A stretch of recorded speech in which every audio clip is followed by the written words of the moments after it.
Hello there, welcome back to the channel, and I'm revisiting something from my childhood, sort of. I think I was a child, probably a teenager, something from my teenage years, and that would be part of my Nerd Recommends series, which I like to occasionally throw out there. And this one specifically is more of a Nerd Remembers. I'm not going to say recommends because I think the show could be possibly kind of dated, but if you've never seen it and you're a fan, if you grew up in the 80s and 90s like I did, I'm old, then you might want to revisit this, because for you it might not be too bad. If you're a bit younger than that, then you might find this interesting, at least. And it is a show that was produced in 1995 through to 1999 when it ran. It was called Bugs. It was produced by the BBC, and it was basically a high-tech by modern standards, yes, certainly, sort of crime-fighting show about a group of agents and one sort of hacker,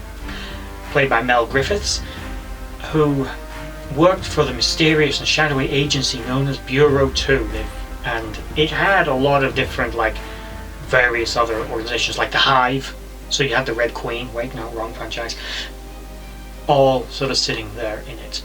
It revolved around a small core cast, of which there were a lot of cliched characters, but it did start doing something that a lot of shows do nowadays that we take for granted.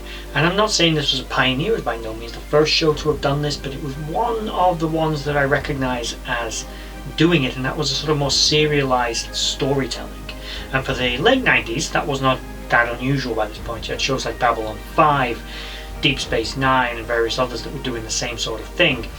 But Bugs is obviously set on Earth, and it's all about the name's it's in the name, Bugs. It's not about insects, it is about the tech, like bugging equipment, surveillance equipment, and all about espionage and criminals and the like. Into the age-old battle against evil step a new breed of heroes. Do not proceed without full clearance. Electronic warriors. I said we could achieve the impossible. In mortal combat at the edge of reality. As a weapon of terror, it's close to perfect. At the threshold of the future. Forcing back the frontiers of crime. Starring Craig McLachlan, Jay Griffiths, and Jesse Birdsall. Bugs begins next Saturday, 8:05 on BBC One. Eradicate this file. The main characters are Ed, Ross, Alex, and Beckett, who again, they form the sort of core of their little group from Bureau 2. Like anything, although they are part of a larger organization, they are the small core team that we as the audience are going to see the lens of the show through. They were played by, as I say, Jay Griffiths, who I think I got the name wrong of before, Jesse Birdsall, Craig McLachlan, and various others. It's a show where a lot of, if you're British, a lot of actors are going to turn up in it who you probably recognize from various different shows, and you'll be like, woo, they were awesome. My partner actually bought me this on DVD 2-3 years ago as a full box set, because I hadn't seen it in so long, and I told her I really enjoy this show, and I do genuinely. It's not streaming on services. If you do want to watch it, you've got to go and get it on DVD, but generally it's an enjoyable show, which, this is a spoiler, because I mean it is serialized storytelling, but the story did evolve over time, so it's not something you need to go into. But I will say, just a sort of spoiler warning for like the last episode of the last season. I think there's 4 seasons. It ends on a cliffhanger. It's really irritating. It fucking annoyed me when I was a child, because obviously it's never been fully resolved. It's watchable, you can get past it, it's not like the end of the world cliffhanger, but it is a cliffhanger, and it bugged me.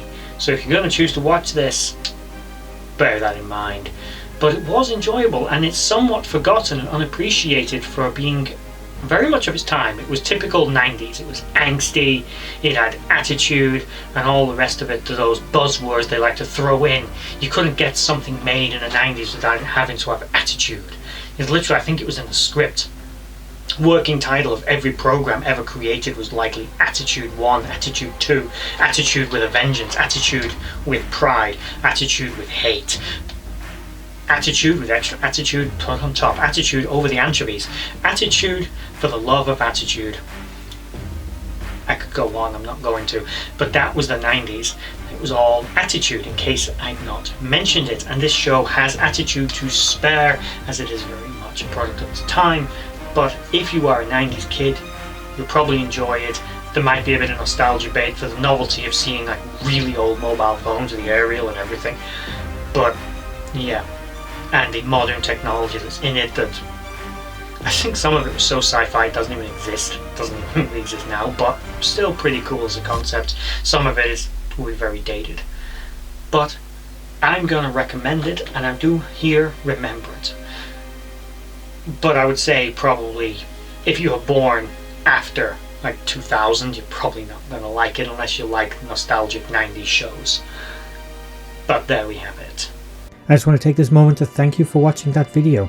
If you liked what you saw, please check out my social links in the description box below to Instagram and Twitter and others, and also is down there a link to my Patreon page where you can support this channel and the others as I try to grow this franchise and do this more regularly. If you made it all the way to the end of this video, thank you for watching, and bye bye.